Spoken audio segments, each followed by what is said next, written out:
Être pauvre n'est pas une honte, mais garder les mêmes habitudes qui te rendent pauvre, c'est un choix. Les personnes que nous voyons aujourd'hui vivre dans la galère, les personnes que nous voyons aujourd'hui en train de galérer, ces personnes-là avaient aussi envie de vouloir changer le monde. Ces personnes-là avaient aussi envie d'atteindre leurs objectifs. Mais malheureusement, la vie leur a donné le contraire. Parce que ces personnes ont appliqué les habitudes que moi je vais te parler dans cette vidéo. Je suis Paul Minga, créateur de contenu, auteur du guide Voici ton déclic. Et si vous avez besoin du guide, n'hésitez pas surtout à commander. Le lien est juste dans la description de cette vidéo. Ce guide va vous permettre, c'est pas pour rien que ce guide s'appelle Voici ton déclic, c'est parce qu'il y a le chemin, l'éclaircissement vers le succès. Ce sont les mêmes habitudes que j'ai partagées dans ce guide-là et un peu plus qui vont t'éclaircir, qui vont te donner les déclics de ta vie. Sans plus tarder, c'est parti. La première habitude que 95% des personnes commettent au quotidien, c'est vouloir dormir tard et se réveiller tard. Oui, vouloir dormir tard et se réveiller tard, ce n'est pas mauvais. Mais nous avons des catégories de personnes. Il y a une catégorie de personnes qui est obligée à dormir tard et se réveiller tard. Et une autre n'est pas forcément obligée à dormir tard et se réveiller tard. Et dans cette vidéo, tu vas les découvrir quelle catégorie de personnes qui peut dormir tard et se réveiller tard et laquelle ne peut le faire. La première catégorie de personnes qui peut dormir tard et se réveiller tard, ce sont des personnes qui ont déjà les sources de revenus productives. Pendant que ces personnes-là dorment, les sources de revenus sont en train de produire les revenus, même pendant que ces personnes-là dorment. Les personnes qui ont déjà réussi leur vie à 80%, peuvent dormir à n'importe quelle heure et se réveiller à n'importe quelle heure. Parce que ces personnes-là, même pendant qu'elles dorment, elles sont en train de produire quand même. Et toi, tu veux toujours atteindre tes objectifs, tu veux toujours devenir riche, tu veux toujours avoir de l'argent et tu dors très tard et tu te réveilles très tard. Vous savez pourquoi les gens n'arrivent surtout pas à faire certaines choses et certaines petites actions?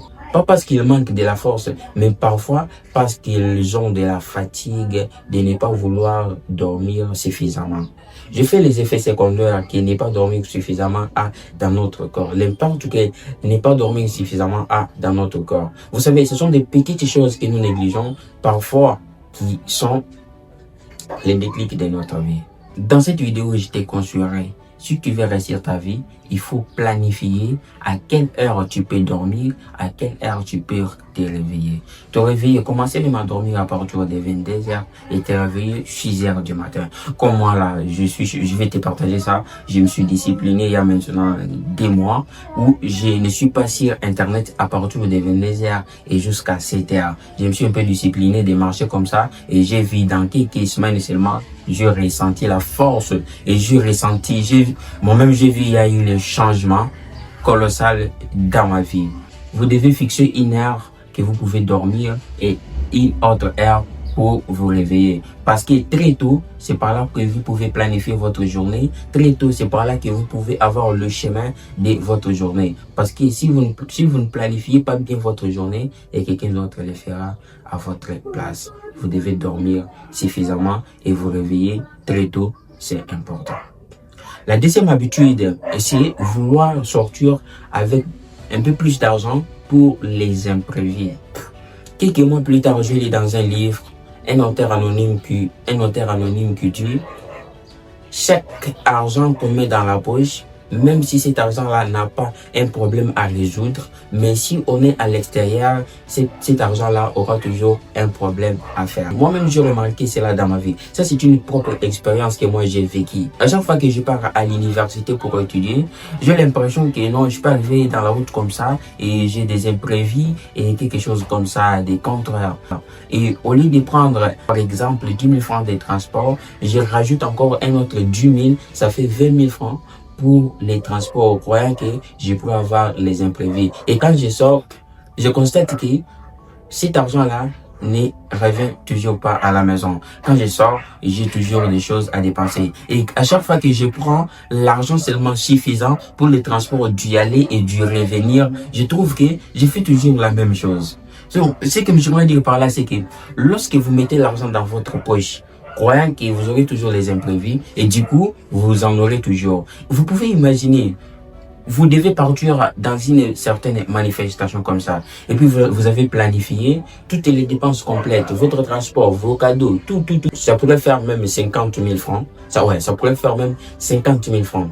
Vous dites non, je peux avoir les imprévus, je dois ajouter 100 000 francs et je dois mettre dans ma poche. Si je ne trouve pas les imprévus, je vais revenir avec cet argent pour mettre dans ma caisse. Et du coup, lorsque vous sortez avec cet argent, je vous garantis, vous avez peu de pourcentage du revenir avec cet argent-là que si vous l'avez laissé à la maison. Parce que si vous avez calculé toutes les histoires, ça fait 50 000 francs. Vous devez ajouter même 5 000 francs.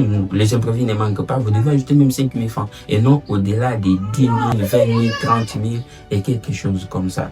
Vous devez savoir, lorsque vous mettez en garde votre argent, du coup, cet argent-là aura toujours des problèmes. Ou imaginez, lorsque vous voulez sortir, vous avez beaucoup d'argent. Si peut-être les transports étaient de 10 000 francs aller-retour, si les transports étaient de 10 000 francs aller-retour, lorsque vous vous retrouvez peut-être pour prendre les transports, vous allez regarder, du coup, dans ma poche, j'ai de l'argent, je peux prendre même la moto tout seul, aller et revenir. Vous allez toujours finir par dépenser cet argent-là parce que vous l'avez mis en garde. Et votre esprit va toujours compter sur cet argent-là. C'est important de vouloir se fixer.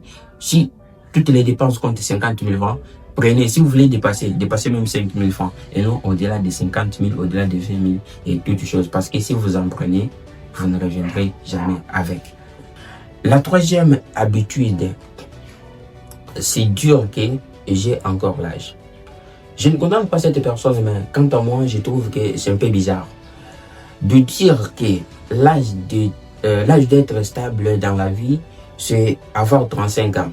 L'âge de devenir riche, c'est avoir 50 ans ou plus. Cet adage ou cette écriture ou cette philosophie a mis beaucoup de jeunes en confusion.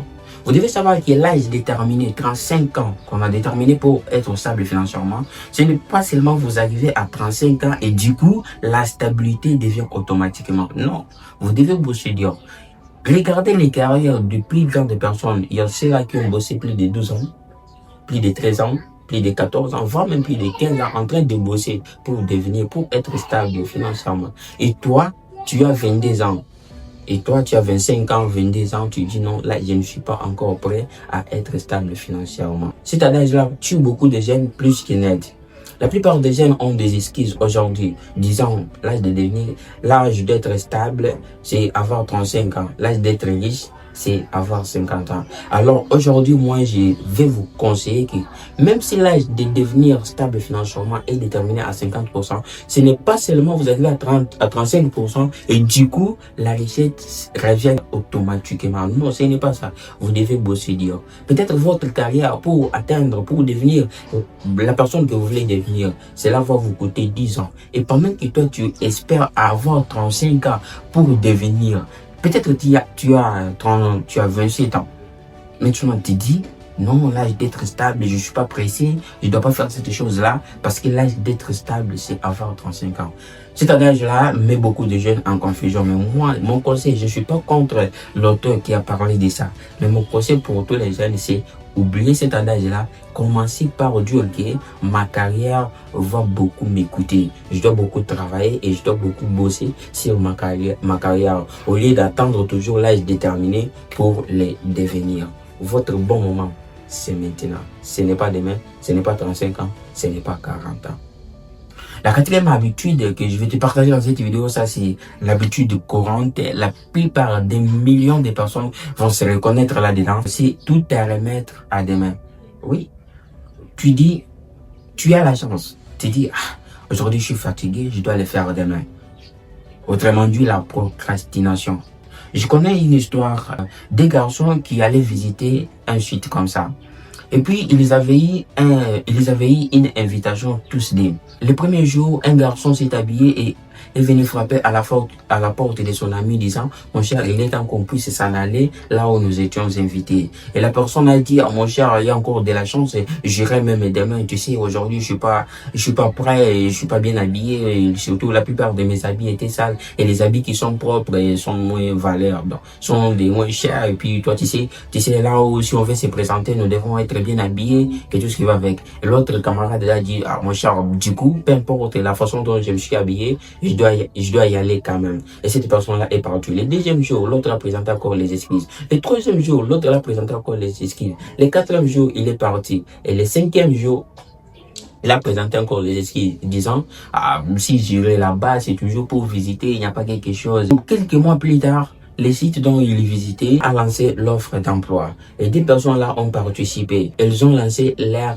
candidature. Du coup, elles ont été validées.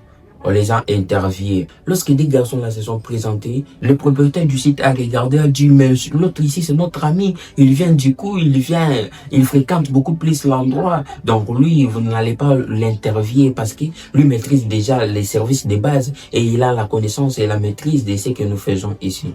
Et c'est la personne là, les garçons qui fréquentaient du coup, qui fréquentaient régulièrement les sites. Et l'autre garçon a passé par l'interview et on l'a posé des questions, bizarrement, il a échoué.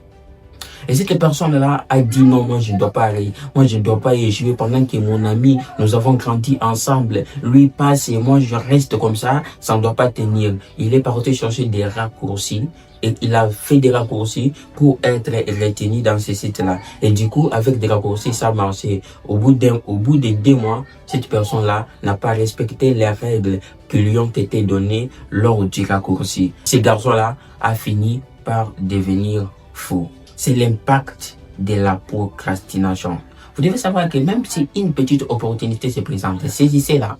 Même si, peu importe la grande ou la petite opportunité qui se présente, arrêtez surtout de remettre tout à demain. Parce que si tu veux réussir dans la vie aujourd'hui, on te dit, mon cher, aujourd'hui j'ai un petit job là, je vais te brancher, tu sais les histoires, comment ça marche. Tu dis, ah mon cher, j'irai peut-être, je vais voir parce que j'ai encore d'autres chats à fouetter ici. Probablement, ça pourrait être cette chose-là, cette petite opportunité que tu as négligée là, qui pourrait être le déclic de ta vie. Peut-être c'était le canal par lequel tu devrais passer pour atteindre tes objectifs. Donc c'est très important de ne pas négliger nos objectifs, de ne pas négliger les opportunités, de ne pas surtout remettre tout à demain, de ne pas surtout procrastiner. Parce que dans la vie, on ne sait jamais. La cinquième ou la dernière habitude que je vais te partager dans cette vidéo, c'est attendre la motivation au lieu de commencer. Vous savez, la vraie motivation, ce n'est pas ce que les gens te disent. Vas-y, gars, tu es capable. Vas-y. Et tout ce que les gens peuvent te dire. La vraie motivation, ce sont les 3 questions que je vais te dire dans cette vidéo. Du coup, si tu te poses ces 3 questions-là et tu maîtrises bien les réponses à toutes ces 3 questions, et ben tu n'auras pas même besoin des podcasts. Tu n'auras même pas besoin d'être motivé par un mentor super bien placé. Tu n'auras même pas besoin de la motivation qui va créer quelque chose en toi pour commencer. La première question, qu'est-ce que tu veux devenir? La deuxième, comment tu peux le devenir? La troisième question sera, si tu ne le fais pas, qui le fera à ta place? Et bien, si tu as ces 3 réponses, j'espère bien, tu n'auras même pas besoin de la motivation. Exemple, moi, je réponds à cette question-là. La première question, qu'est-ce que je vais devenir? Je vais devenir un conférencier. La deuxième question, comment je vais le devenir? Je vais le devenir par faire des vidéos et lire des podcasts et participer dans des conférences. La troisième question, et si je ne le fais pas, qui le fera à ma place? Du coup, je suis bloqué. Donc, je vois que je suis que moi face à moi-même. Personne ne peut le faire à ma place parce que si je ne le fais pas, soit je ne deviens pas le conférencier, soit je le deviens qu'en appliquant les processus. Voilà que je suis bloqué et puis ici, je n'ai pas le choix. Je dois le faire quand même. C'est ça la vraie motivation. La vraie motivation. Tu peux être fatigué, mais si tu te poses ces 3 questions et que tu les répondes, et du coup, tu peux être motivé sans écouter de musique, sans écouter quoi que ce soit. Voilà selon moi les habitudes que nous devons mettre tous en place pour réussir, pour atteindre nos objectifs. Notre avenir est souvent nos habitudes. Et ce sont les petites actions que nous répétons chaque jour qui peuvent soit construire notre succès, soit construire nos difficultés. Si tu veux changer demain, commence par agir aujourd'hui. Et si cette vidéo t'intéresse, n'oublie pas à la partager. Ça pourrait aussi aider quelqu'un d'autre. Et n'hésite pas à t'abonner à notre chaîne pour nous encourager et surtout à commenter, à me partager dans les commentaires quelle habitude que toi tu maîtrises et laquelle tu ne maîtrises pas. N'oublie pas que chaque petit pas compte vers ton succès.